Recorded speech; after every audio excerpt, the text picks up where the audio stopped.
Hi అండి. అందరూ ఎలా ఉన్నారు? ముందుగా అందరికీ నమస్కారం. Welcome back to my channel నాహితాస్ వెల్. సో, ఇవాల్టి రెసిపీ వచ్చేసి ఏంటంటే సమోసా పిన్నీల్ అనమాట. ఇది నేమ్ అనేది కొంచెం డిఫరెంట్‌గా ఉన్న టేస్ట్ అయితే అదిరిపోతుందనుకోండి. చాలా అంటే చాలా బావుంటుంది. చూస్తుంటే మీకు అర్థమవుతుందనుకుంటా. చాలా క్రిస్పీగా, చాలా క్రంచీగా కనిపిస్తుంది కదా! సో, లేట్ చేయకుండా ఈ రెసిపీని మీరు కూడా ట్రై చేసి టేస్ట్ ఎలా వచ్చిందా అన్నది కామెంట్ బాక్స్‌లో కామెంట్ చేయడం మాత్రం మర్చిపోవద్దు. ఈ రెసిపీ ఎవరైనా చాలా ఇష్టంగానే తినేస్తారు. ప్రాసెస్ ఏంటో చూద్దాం రండి. ఇప్పుడు నేనొక బౌల్‌లో ఒక 2 బంగాళదుంపల్ని ఉడికించుకోవడానికి ఇలా సన్నగా కట్ చేసి పెట్టుకున్నాను. ఇలా అయితే తొందరగా ఉడికిపోతాయి. ఇప్పుడు మరొక బౌల్‌లో ఇక్కడ నేనొక 6 స్పూన్స్ మైదాని యాడ్ చేస్తున్నానండి. మీరు స్పూన్స్‌లా కాకుండా ఒక కప్‌గా అన్న మనం క్వాంటిటీని తీసుకోవచ్చు. సో, ఇందులో మైదాని యాడ్ చేసిన తర్వాత నేను ఇంకో 2 స్పూన్స్ బొంబాయి రవ్వని కూడా యాడ్ చేస్తున్నాను. ఈ బొంబాయి రవ్వ అనేది క్రిస్పీనెస్ కోసం అనమాట. సో, ఇందులో కొంచెం వామ్‌ని యాడ్ చేస్తున్నాను. అండ్ సాల్ట్ కూడా అడ్జస్ట్ చేసి వేసుకోండి. నేనైతే ఇక్కడ ఫుల్‌గా 1 టేబుల్ స్పూన్ సాల్ట్‌ని యాడ్ చేశాను. సో, ఇప్పుడు మొత్తం అంతా ఇవన్నీ కలిసేలాగా కొంచెం కొంచెంగా వాటర్‌ని అడ్జస్ట్ చేస్తూ ఈ విధంగా మొత్తం కలుపుకోవాలి. ఈ పిండిని మనం ఎంత బాగా అయితే కలిపి పెట్టుకుంటామో ఇవన్నది అంత క్రిస్పీగా వస్తాయండి.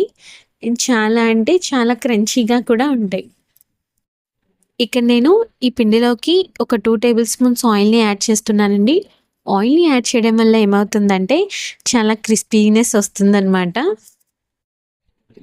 ఈ విధంగా ఈ పిండి మొత్తాన్ని ఇలా కలిపి ఒక 1 అవర్ పాటు మనం గనక నానపెట్టేసి వదిలేస్తే చాలా అంటే చాలా బావుంటుంది టేస్ట్. సో, 1 అవర్ పాటు మూత పెట్టేసి పక్కన పెట్టుకోండి.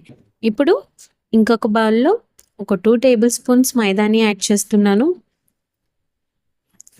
మైదాని కూడా యాడ్ చేసిన తర్వాత సో, కొంచెం వాటర్‌ని తీసుకొని కొంచెం కొంచెంగా వాటర్‌ని వేసుకుంటూ ఈ పిండి మొత్తాన్ని ఇలా కలుపుకోవాలి.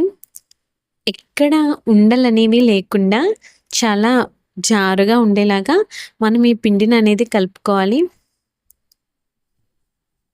ఇక్కడ చూపిస్తున్నట్టు ఈ విధంగా పిండి మొత్తం ఇంత జారుగా ఉండాలన్నమాట.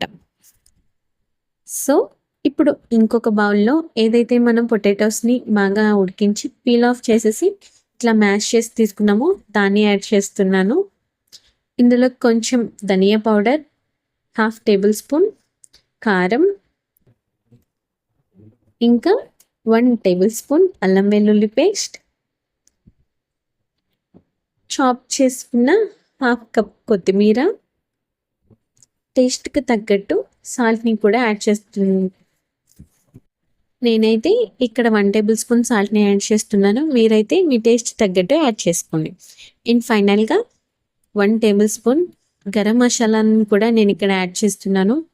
సో, ఇవన్నీ మొత్తం అంతా ఆ పొటాటో మ్యాష్ పట్టేటట్టు కలుపుకోవాలి. ఈ స్టేజ్‌లోనే సాల్ట్ అనేది చెక్ చేసుకొని తగ్గితే కొంచెం యాడ్ చేసుకుంటూ కలుపుకోండి. సో, కొంచెం జీరాని కూడా యాడ్ చేయండి. సో, ఇప్పుడు ఏదైతే మనం పక్కన పెట్టుకున్నామో పిండి మొత్తాన్ని ఈ విధంగా కొంచెం పెద్ద సైజు ఉండేలా చేసుకొని తీసుకోవాలి. ఇప్పుడు కొంచెం మైదా పిండి వేసి ఈ పిండి ముద్దని మొత్తం మరీ పలుచగా కాకుండా, అలా అని మరీ మందంగా కాకుండా ఇక్కడ నేను చూపించే విధంగా చపాతీ కర్రతో ఒత్తుకోవాలన్నమాట.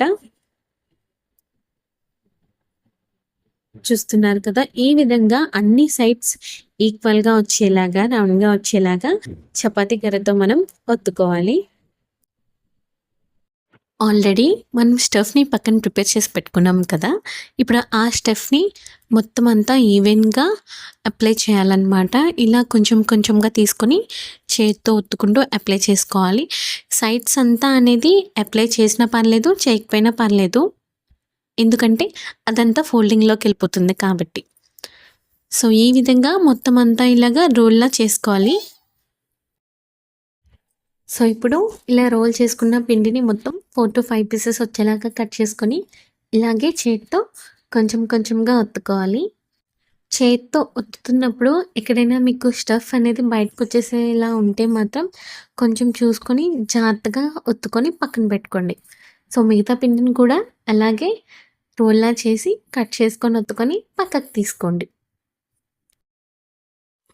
ఇప్పుడు పక్కన స్టవ్ మీద కడాయిని పెట్టుకొని డీప్ ఫ్రైకి సరిపడగా ఆయిల్‌ని మనం ఇందులో యాడ్ చేసుకోవాలి. ఆయిల్ అనేది హై ఫ్లేమ్‌లో పెట్టుకొని కాగొచ్చాక మీడియం ఫ్లేమ్‌లోకి టర్న్ చేసుకోండి. ఇప్పుడు మనం ముందుగా కలిపెట్టుకున్న ఈ మైదా పిండిలో కొంచెం కొంచెంగా ఒక్కొక్కటి తీసుకుంటూ డిప్ చేసి ఆయిల్‌లో వేసుకోవడమే. ఇది స్లోగా 2 సైడ్స్‌కి టర్న్ చేసుకుంటూ గోల్డెన్ కలర్‌లోకి వచ్చే వరకు ఫ్రై చేసి పక్కకు తీసుకోండి. అంతే, చాలా సింపుల్ ప్రాసెస్. కాబట్టి తప్పకుండా మీరు ఇంట్లో ట్రై చేసి టేస్ట్ ఎలా వచ్చిందనేది మర్చిపోకుండా కామెంట్ బాక్స్‌లో కామెంట్ చేయండి.